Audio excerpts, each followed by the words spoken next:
All right, what a way to wrap up the week with one of my, I'm going to say, and I think I've been fairly vocal about this, one of my favorite guys in media, Matt Welch. It's like all you could say today. Oh, tell us. Maybe looking cool. He's here. Okay. I was take it or leave it, Matt. I could care less. Matt Welch. You know him he's the editor-at-large of Reason Magazine. You know him from the Fifth Column podcast, as well as the Reason Roundtable. Fifth Column podcast today, Matt. What a masterpiece that was. What a great coverage of the freaking. I'm sorry, I can't say that. This is going to be on air. The incredible, extraordinary chaos going on in Washington, D.C. Welcome to the show. Thank you so much, and thank you for the sweet words. It's very nice of you. So, Matt, I'm looking at just the personalities we have right now in Congress, between Matt Gaetz and Swalwell on the other side, and Marjorie Taylor Greene, who's now moderated somehow. And it's not like it's 2 years from January 6th, and we don't quite have the people with the antlers in the Capitol, but we're edging in that direction. I mean, how bad off are we with these people? You know, I think that there is something to be said about the level of the antlerification of Congress coinciding with the evaporation of power of individual congresspeople, which is something that Justin Amash, who we talked to on Fifth Column, former 5-term congressman from Michigan, and he's out there. He's like throwing his hat in the ring to be speaker, and he's going to get 0 votes, but he really wants to do it as an outside libertarian who still has a couple of friends among the GOP holdouts. But it's a critique that he's had for the duration of his career, is that Congress doesn't do anything. I know we all say, Congress doesn't do anything, but like literally individual Congress people, they haven't been able to raise an amendment, just an open amendment that hasn't been pre-vetted by the Speaker of the House on the floor of Congress in 6.5, 7 years, something like that, beginning with Paul Ryan through Nancy Pelosi.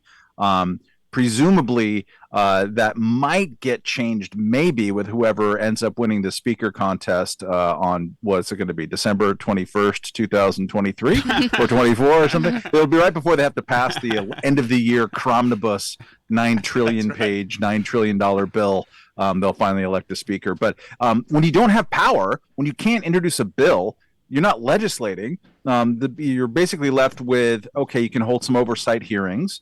And other than that, you can go on Fox and you can go on OAN and you can go on whatever, or MSNBC. There's not a lot to do. So you're going to get the antler people. You're going to get Matt Gaetz. Marjorie Taylor Greene, I think, is the third biggest fundraiser in the House. Like, she's a force to be reckoned with. In like a totally safe district too. It's not like she's going to have a serious Democrat challenger there.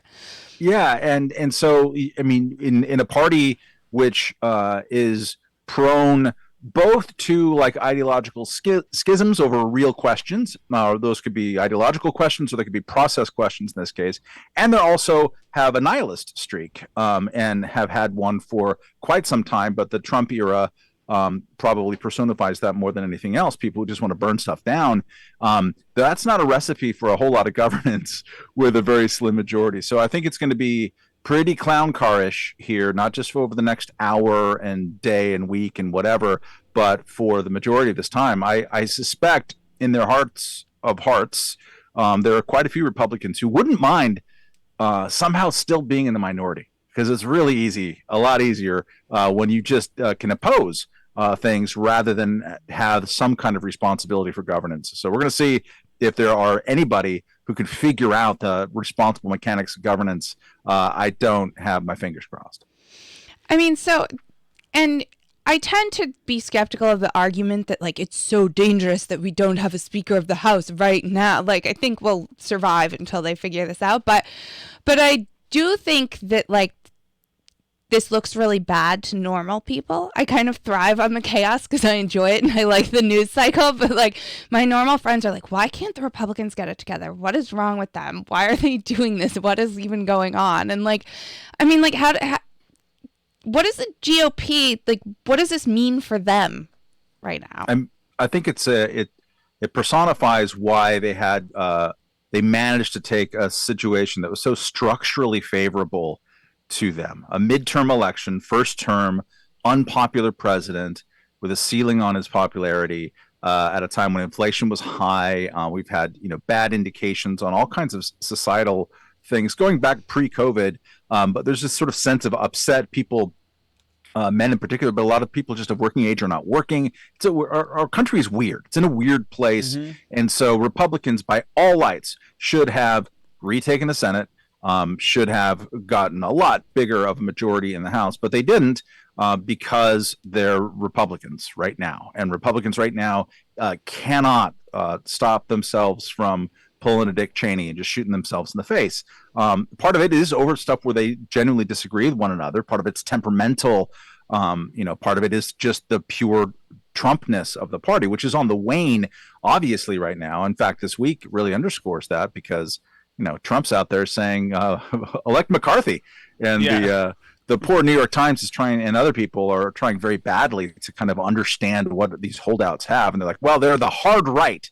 They're the extreme right. They're super Trumpy. I'm like, all right, if the Trump is really the glue binding them together, wouldn't they have already caved? No, it's not necessarily that. So, like, the Republican Party hasn't figured itself out. It's been going through, if you think about it, it's really since the beginning of the Tea Party in 2009, 2010, and that first wave of people who came to power by challenging Republican incumbents in many cases in primary elections. That's how we got the Rand Pauls that's how we got Justin Amash way back when, Mike Lee and other people. Ever since then, the Republican Party just is never settled. It has never completely gotten over whatever type of civil war and squabbling that it has been committed to doing. And so as long as they haven't settled down, and as long as we're a 50-50 country, or like a 47-47 and 5 country, or whatever you want to parse it, they're going to find themselves, whenever they're in a slim majority,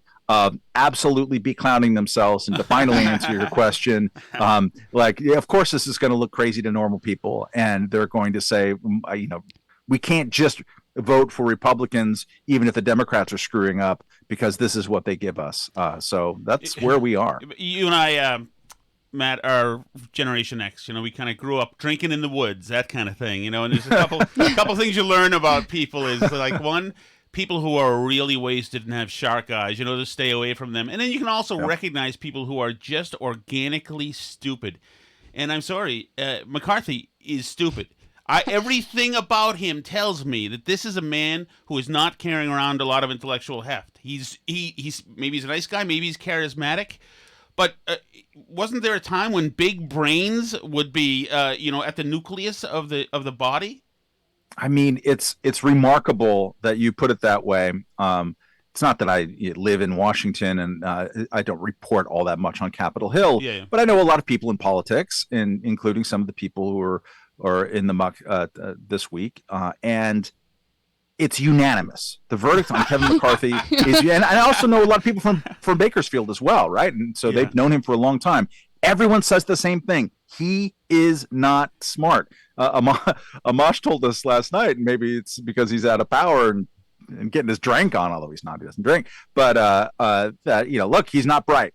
The guy is just not that bright. He's not that interested. And you hear that over and over again. It's the kind of thing where it would just sort of be a rude kind of talk radio cheap shot to mention of someone. Like you could say about Lauren Boebert, how they pronounce her name. She does not seem to give off a lot of wattage from afar, but I don't know her.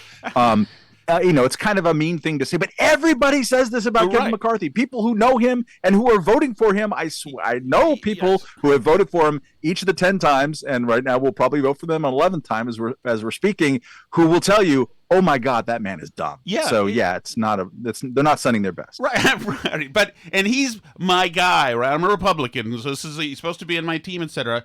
But you listen to Amash today on the Fifth Column podcast. He also mentioned that the guy has really no honor either.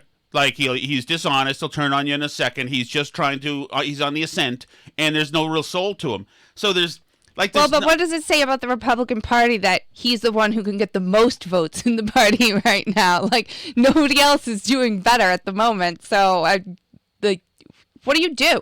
What do you do? There's no candidate who can get, 218 at the moment. It's actually kind of like it's a perfect situation in that everyone kind of realizes that that's going to be a bad job, right? Yep. So like they're cycling through, the opposition people are cycling through different candidates, and like probably none of them really want it. Maybe one or two on the outskirts want. Justin Amash wants it, but no one wants him. So in order to want the job, you have to, I know this sounds weird, really want the job. So the reason why we are left with Kevin McCarthy and someone who just has been, his whole brain has been focused on achieving the speakership of the House. That is what he has wanted his entire career. He's bent everything towards it. He will sacrifice anything to get there. Everybody knows that. He's pulling every lever that he has. He's going to try to come up with some other ones from the reporting that I've seen. So that is why we have him, is because no one else would really want to do that job. No one would do all of the awful things that it takes to get as close as he is. And probably no sane person would take it. We'll see what happens. I have the suspicion that that there are enough like never Kevins out there, and that's just, I love that phrase. That like he won't get it, and so that will create some new dynamic that maybe someone will emerge. But I'm like you, Alice.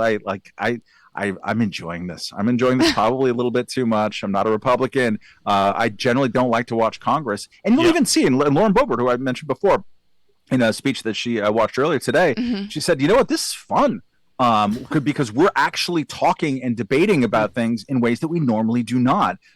And there's something to that. The normal order of Congress should be people actually giving speeches in front of other human beings. And thank God we can see them now, right? Because the C-SPAN cameras are such that they control the angles for the only time all year before the speaker is sworn in.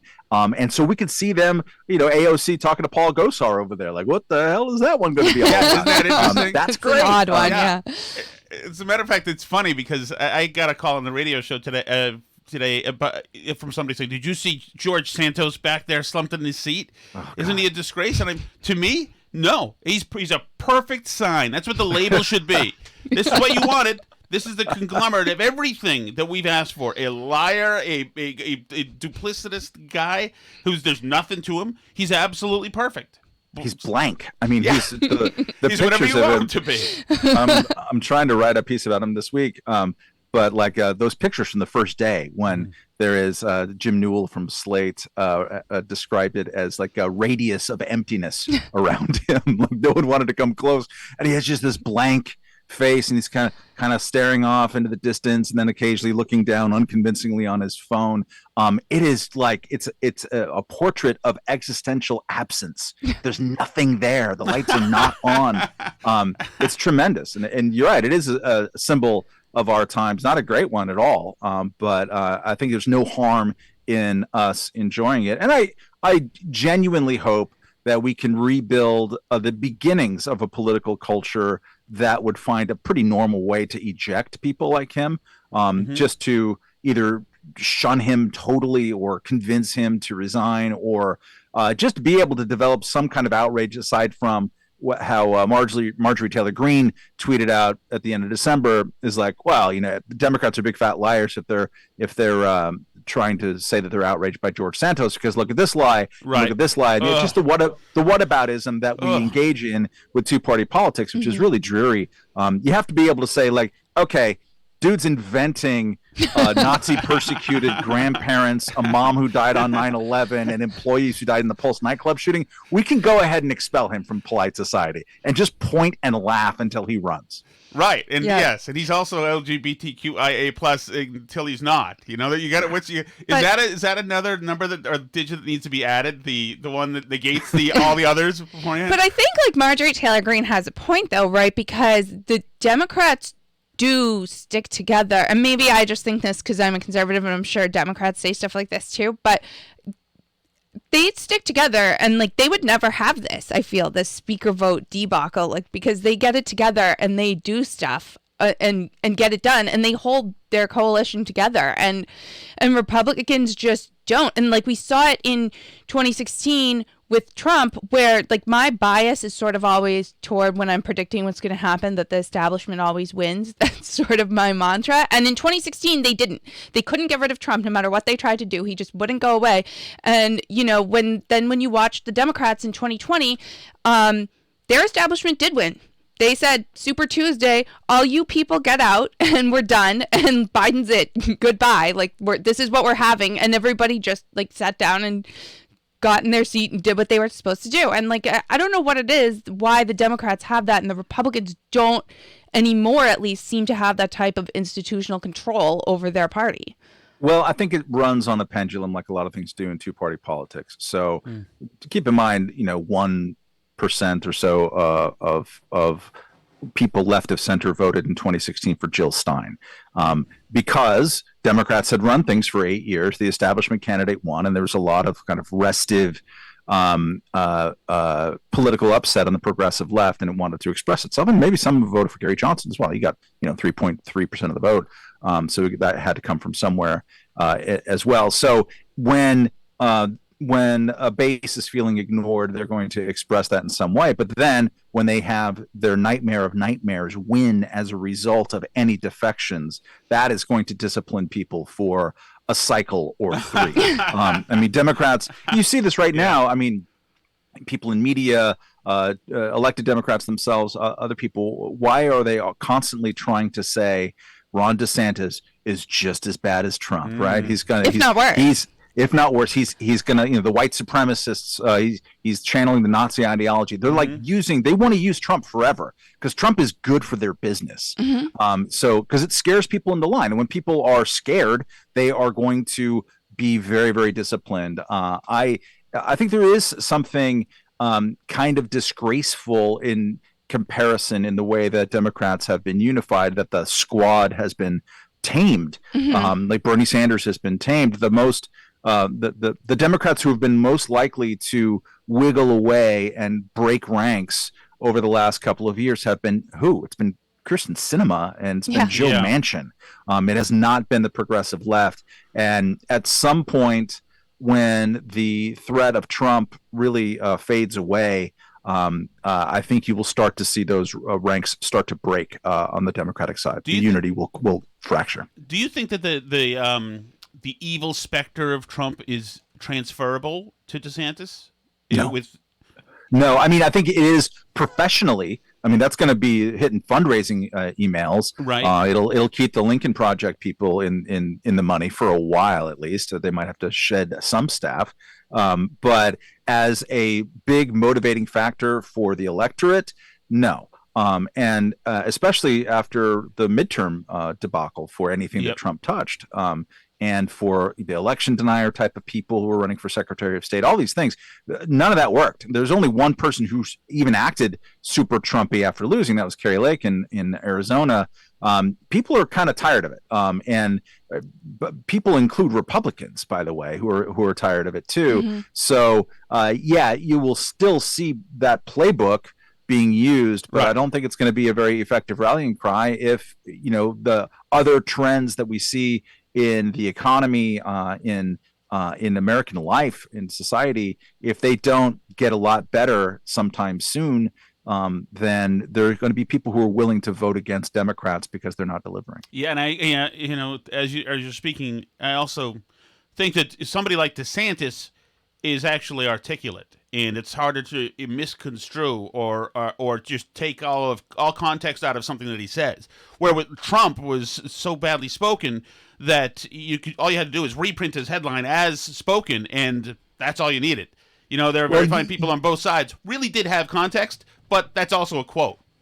Yeah, it is a direct quote. I mean, a lot of Trump apologists have tried to say that that's a fabrication of or fake news. Like, that's a quote. It is a quote. Read the whole paragraph. It's not great. You can make it better than how it's portrayed, but it's still not super great. I think the interesting question about DeSantis vis-a-vis that stuff is how much he's going to feel impelled to make gestures towards Trumpism. and is it going to make him less palatable to normal people? You could see, when he started going after, woke capital, going after Disney in his own state, which seems like a kind of a bad move in general.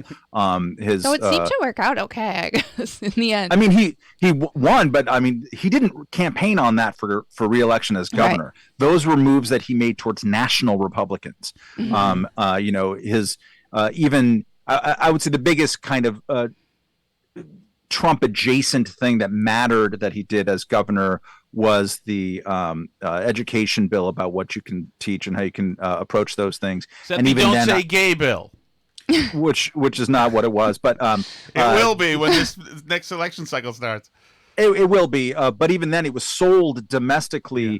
The biggest thing was basically we're going to make sure that your girls can compete against girls in sports, and that's always going to be a winning message. Democrats don't want to hear that, but it's true because people want girls to compete against girls. Right. It's just it's pretty easy to understand, and so that's how he sold it. So will he have to go a lot more Trumpy? Will Trump actually run? I have very strong doubts that he will, even though he's already announced that he's going to. The trading card thing seemed like not something somebody does who's running for president. I mean, like, I'm happy for him that he made money or whatever, but you can be happy for him. He's made plenty. It sounds like he is doing the bare minimum to be able to continue to raise a ton of money on political expectations. But that's not the same as actually trying to run against DeSantis and being competitive. If he does run, then DeSantis is in trouble, not necessarily because he's going to win. I think DeSantis would beat him, but like, what would DeSantis have to become in the process, or what will he have to expose himself to? He's been pretty canny. I mean, let's not forget that Ron DeSantis initially won the governor's race by like 8 votes against a dude who was like passed out in a bathroom somewhere in Florida. It was not great. But he improved on that performance a bit in round 2. A huge amount. I mean, and that's and I'm curious for my own personal benefit.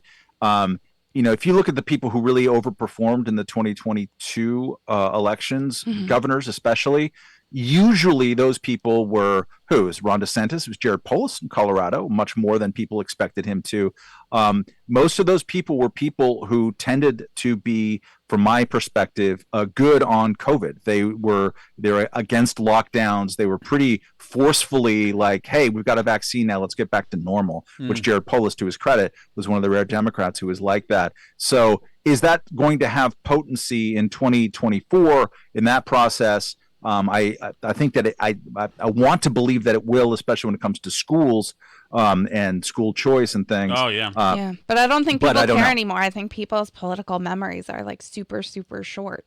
But that being said, like even if Trump isn't there or is sort of faded a bit, I still think there's this streak in the Republican Party that has been there for a long time now. Like you said, it goes back to this Tea Party in 2010 that got a ton of people elected and then didn't necessarily make a lot of what that base that got them elected happen once they were there. And, not through their own fault, but I think for a variety of reasons. I think, there were some fundraisers and other, sort of PACs and stuff that sucked a lot of the money and energy out of that movement too. But I think that this isn't going away, and I think that what we're seeing in the speaker's race right now shows that it's not going away because they don't really seem to care about Trump or what he says at all. Like, it's a deeper thing than Trump, and I think that will still be there after Trump's not there. Yeah, and the question is, how is that going to express? Is it going to be in policy stuff? Is it going to be, just saying fentanyl and border 75 times per sentence, which seems to be on offer from a lot of these people? Is it going to have anything to do with spending and the debt ceiling and such? That has not been Republican politics for the last, basically since the fall of 2014, which is where I placed a lot of the blame. And I think the Tea Party generation actually did accomplish quite a lot. They only had the House for a while during the Obama presidency. It's a mirror situation to what we have now, yet they managed to negotiate. And part of this is because Obama was negotiating with them. That's back when politicians from both parties would at least pay lip service to the idea that you have to reform entitlements long term because we won't be able to afford them. And so through that and through the commissions that were put together, they put in year over year spending freezes and even cuts in military spending, which is inconceivable before 2010, yet it happened with the sequestration cuts of 2013 and the debt ceiling showdowns. I think the mistake that's made, and I'm a party of one in this, so I recognize it's a little bit esoteric, but at some point in the fall of 2013, Ted Cruz decided he was going to shut down the government over trying to defund Obamacare, which was a fantasy. It was never going to happen. And it's also unpopular. Shutting down the government is unpopular. Holding the debt ceiling hostage to long-term spending cuts has been historically popular. Once Republicans, and they regained power in the Senate in 2014, they said, okay, all of that is off the table. We're going to blow through all those sequestration cuts. We're never going to have any brinksmanship over the debt ceiling. We're going to wave away the debt ceiling. And then Donald Trump runs laughing at anyone who's talking about entitlement cuts or long-term reform, at Paul Ryan especially. And Republicans, he spends more money in his presidency, increases the size of government by more in 3.5 years pre-COVID than Obama did in 8. So Republicans have zero credibility on this. I want them to, because that's my politics. I think the government's way too big and they should stop. But they've squandered their credibility for the last 8 years until this moment. And so I'm curious. You're right. I think that tendency in the Republican Party, the hold your breath until you're purple, that's there. What is it going to be over? I think it's more likely to be over immigration than on spending, and I'm not sure that's going to get us to a great place even on the issue. Right, because I think what you're saying almost tells me it seems like maybe the people who got elected in the Tea Party wave misinterpreted what it was that the people voting in that wave wanted, and it's not clear that they even knew what they wanted when they did it. And I remember that time because I was pretty young and just getting into politics. I voted for Ron Paul in the primary twice, in 2008 and in 2012, and it seemed to me like that's where the energy was this sort of libertarian-ish conservatism. And it just then Trump came around and I was like, what is this? Why are all the people that I thought were more Tea Party-ish? It turns out they just didn't like the establishment at all, and they didn't actually care about any of that other stuff. Tom Massey, who's a congressman from Kentucky, fun guy, tells a great story about this, which is he was part of the Tea Party wave. And he said, when I first got in, I thought that they were voting for all of us because we were the biggest kind of fiscal conservatives and hardcore libertarians in the room. And that's what they were really into. And then when he went to, I think it was Iowa, to campaign for Rand Paul for president, and we forget now, but Rand Paul was a front runner in 2014. At this stage, basically 8 years ago, he was a front runner in the GOP primary, or at least credible. And he went up there to campaign for Rand Paul back after Trump had gotten into the race. And all of the people that he had been otherwise friendly with and who were right with him, up and down about all these kind of trimming the government and going after surveillance state and all this kind of great stuff, they were gone crazy over Trump. And he said at that moment, he realized they weren't necessarily loving us in 2010 because of our philosophy. They're loving us because we were the most crazy son of a bitches in the room. And we just got a crazier son of a bitch in the room. And that insight, which I think is true, and also I think has probably affected Thomas Massey's political kind of decision-making matrix since then. But that is with us. And so part of it is, how do you tailor the crazy, and also what is going to happen to the people who fall for enthusiasms and promises, whatever populist promise that they thought that they could make, that this outsider is going to impose upon the swamp, when that can't be done. Is there going to be self-reflection among the people who put that into place, or are they going to become more alienated, or are they just going to go and start, taking up jogging and basket weaving and getting out of politics? Yeah. So let me ask you, this appetite for craziness, is that a result of picking the next person in line like McCain and then watching Romney get mugged during the debate by Candy Crowley? Is that in response to that, having somebody who's going to kick the door down and just not accept normal decorum? I think that a big part of it, so there's the normal disillusion that I think most Americans feel about the big government failures of the 20th century, which are the Iraq War. You can put 9/11 in there, although it was just a terrible thing that happened. Great Recession in response to the Great Recession, and COVID. Like the government didn't respond well in I think all of those cases. Most people just sort of have a sense that the fairness was not good and that the policies weren't great. So that's normal, and it bubbles up from everywhere, from most places, let's say. And then the Republicans in particular for a really long time had this thing where they pander to the base with populist, brick-throwing messaging. A great example is whenever John McCain thought he was being threatened in a primary in Arizona, and he never really was, but occasionally he did. He didn't want to win by anything less than 25 percentage points. So whenever that would happen, he would cut an ad saying, "We got to build the dang fence." And like when that wasn't happening, what was McCain doing? He was negotiating bipartisan immigration reform. And you knew that his heart was in establishment. I mean, he grew up. I wrote a book about the guy. I have some knowledge of it. He grew up as an establishment person. He's this son and grandson of Navy admirals who were political in nature, and they spent time in Washington. He's always had this sort of eliteness to him. So the Republicans mastered in electoral office way to pretend to be super anti-immigrant, and then, or whatever it was, the populist politics of the moment, and then just as soon as the primary was safely won, they could go and now start sort of like normal people in the eyes of the media.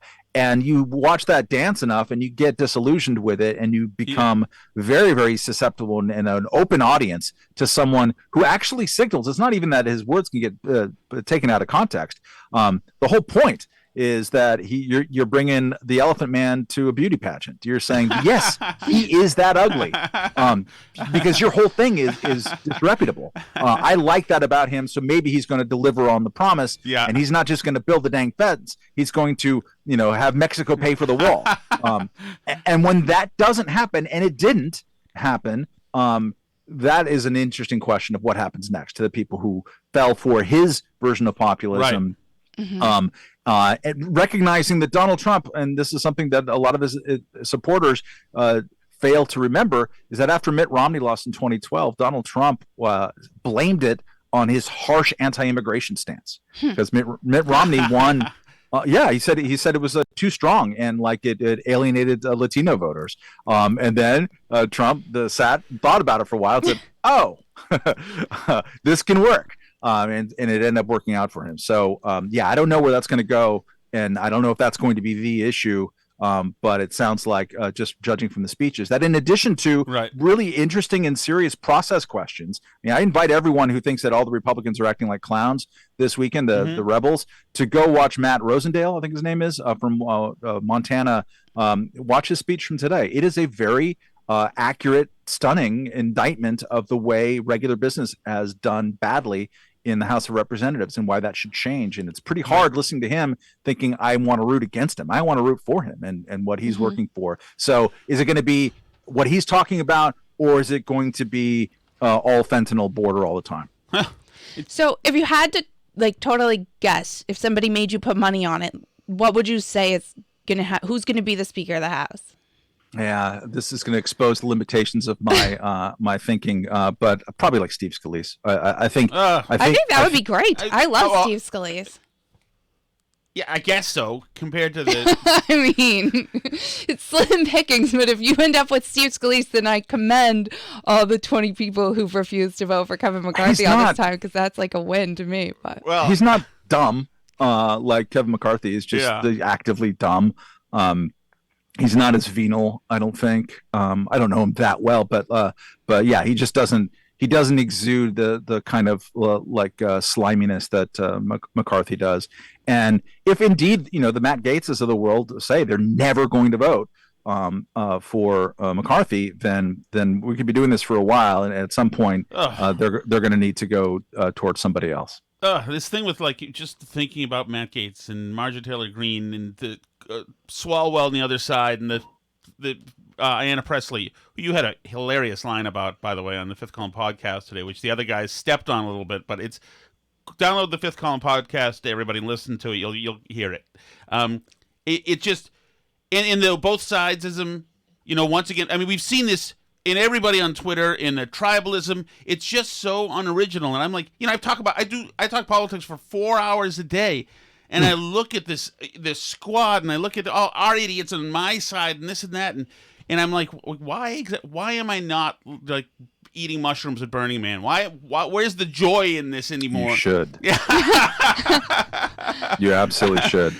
No, I mean, one way of thinking about it is, for those who are avid daily hours-long consumers of politics, or who work in it, like some of us do, in our own way, ask yourself, how much time did you spend consuming or seeing discussion of media, of whatever commentary having to do with the end of year $1.7 trillion annual December 21st cromnibus that they always do, that no one read, and that was negotiated by 3 people and zoomed through? How much discussion was there of the stuff that went in there? How much did you, and this is a global you, yourself get exercised about it and say, oh, this is a weird thing to put like voting legislation in and a bunch of other things like that? How much did you do that compared to arguing over Elon Musk taking over Twitter, or arguing over one election in Georgia, or any other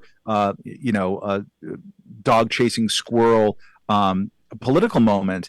And if it is as lopsided as I suspect, then it's time to think about like making everything about federal politics when you're actually not talking about federal policy. $1.7 trillion is a lot of money. We spent as a country $1.8 trillion in 2000, the whole year. Granted, there's inflation and population growth and whatever, but still. So a single bill, no one read it, negotiated quietly, lame duck session. And if we're not talking about that, which is actual policy, and instead getting involved in really, really kind of dumb sideshow arguments about, alleged groomers and drag show parties, or whatever it is that you're getting excited about, then maybe it's time to step away from politics, because it's not actually affecting policy. It's not like that should have been the object of some of politics, rather than just venting generally towards people that you don't like. To defend my never-ending beating of drag queens reading to kids, that is local politics. So there is, which it's is in the purview. Great. Get mad at local politics. I'm so into that. Yeah. Go to your school board meeting. Go to you can actually solve meeting. A lot of problems that way too, nationally, because, for example, when we lived in the last town we lived in, Catherine Clark was on the school committee there, and then was subsequently state rep, state senator, I think she jumped to then, and then congressman. So she's I have friends that have always predicted she'll be the first woman president. But. So before we let you go, Matt, do you have a great feeling of satisfaction or gloating at the time like this, to say, hey, you guys wanted these 2 teams. I'm the libertarian here. This is not my problem. I know I would, but I'm craven. I wish. No, I do feel, I spend my time when I consume and talk about this stuff, like trying to find things to laugh at, because it's just it's a coping mechanism. But also it's, life is too short to get too upset about things, and also laughing at people and pointing out their ridiculousness really punctures a lot of the puffery of it all. I think it's a very healthy exercise in American political history to point and laugh.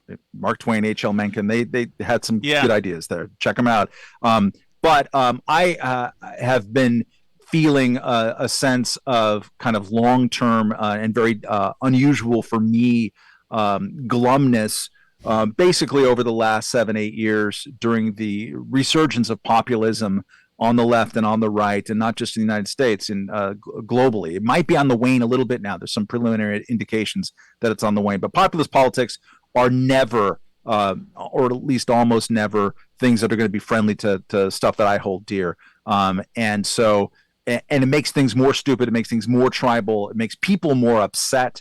It displaces their normal upsetness at things that they could actually control. kind of channels it to unproductive means, which is to yell at your TV about somebody in Washington who's talking about something that has no effect on your lives. So I don't take that satisfaction. I want this long period to be on the wane and have it to be replaced by something that's a little bit more noble and preferably more sane and towards policies that I agree with. But there's a tawdriness associated with it that I think is cheapened American lives and made it kind of dumber. And I take no joy in that. It makes me sad. Well, it is interesting though. Like there is some libertarianism is being adopted, mainstreamed, kind of carte blanche. Like, for instance, the drug legalization stuff. Connecticut, for instance. You mean like a la carte? Like what did I say? Carte blanche? A la carte. Sorry, French. That's all I got. It's it's legal in Connecticut now. 5 years ago, that was unthinkable, but then Massachusetts did it, and Vermont did it, or whatever. And in some of the criminal justice reform is right there in that area as well. So I would say civil asset forfeiture has been getting more headlines. I wish we got more on civil asset forfeiture than we have so far. Even that, you're right. And some of those gains have been great, but also some of them have been handled very badly, like some of the even legalization regimes. And I'm always going to be basically in favor of how just if a choice between legalizing it, not legalize it, legalize it. That's where we need to go. We need to stop locking people up for consensual things. But also, I live in New York City, where you walk around, it's just clouds of marijuana smoke and vape shops across the street from every school, and this sort of unregulated gray markets. Not the regulation is great, but it shouldn't be as easy as it is in my neighborhood for a 14-year-old to go and buy edibles. It's super easy. I'm a parent of a 14-year-old, and so our peer group and kids who've gone through hell with COVID and other things besides, it is like gone from being a pretty restrictionist state in terms of pot and other things, and just like stuff that kids can do, to now you just walk in and I'll buy the thing that says gummies with a lot of THC, please, as an obvious middle schooler.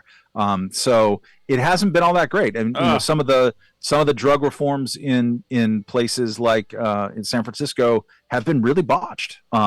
There's basically open injection sites haven't turned out to be really awesome for the cause of anything. If you think that it's a great idea for junkies to be lying around on the sidewalk pooping on themselves, I don't. I think that you got to find a way to do those freedom enhancing things, and civil asset forfeiture should be a gimme on that. But there's a lot of entrenched police forces who hey, this is how we fund our business. So shady. We can't do it. So that's the tip of the iceberg. If you want to find out more, obviously, about the whole world of the way the role of government should be, you can go to Reason Magazine. Follow them at Reason. Listen to the Reason Roundtable with Matt Welch. And definitely listen to the Fifth Column podcast. We are going to subscribe to the Substack today. Did we yet? Woo! I didn't yet. We're going to today. Yeah. These are four, they're kind of a-holes, but they're the only, they're the best kind of a-holes, the funniest guys, and it's like a bourbon clatch instead of a coffee clatch. They're just awesome. You guys just kick ass. It is I'm so glad it's out there. Talk about a way to cope with the insanity of it all. Matt Welch, thank you so much for everything. We really appreciate your time. Thank you. It was really fun, and thanks for those kind words. Awesome. Take care. Thanks, Matt. Thank you, Alice. Thank you. Good guy, huh? To that end, is that okay? It was great. He was fantastic. We went way long, actually. No, we didn't. I don't think so. No? No, because we started 3 minutes in, so I think we went. Well, maybe we did. Maybe I have 43. But of him? Oh, yeah, of recording. Fine. No, it's great. I loved it. Oh, yeah, I loved it too. I just felt bad taking his time. But. Yeah, no, I know. So I wonder if this is going to be an opportunity for the libertarians. I wonder. I hope they're there at Capitol Hill, hanging out. Well, Justin Amash is. So. Oh, I know. He was so good. Wouldn't that be great if he was speaker? Yeah, but I like him too. It sounded good to me. I would take it, but All right, should we do the shot? Sure, let's go do the shot. And we'll have more to talk about on Sunday. Oh, that's right, Sunday, when we are set to have Kirk Minahan join us. Make sure, by the way... We'll see. Somebody on Twitter was saying they thought we stepped on his memorial show for No, we didn't. Obviously, No. we just said just a few words. It was Well, appropriate. yeah, we found It was out fresh. about it right before the show. Yeah. So, about Okay. Jon Stewart. Here we go. So, Tom, Yes. it turns out you obviously have never seen Letterkenny, but I appreciate you playing along. Love the episodes Super Soft Birthday and the Ag election. The ag election. I'll check it out. Yeah.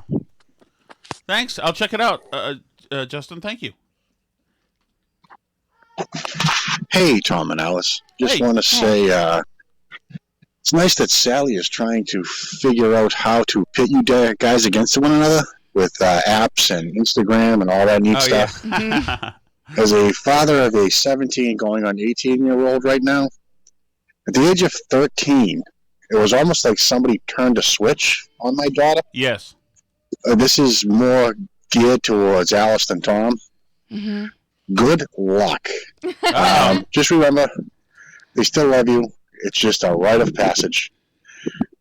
As long as she's nice to Daddy, that is all that matters. Yeah. By the way, Alice Daddy's is a girl. little strict to her anyway. Vicious. Remember that hair combing you used to do? That was I passive just aggressive. brushed my kids' hair. Passive aggressive.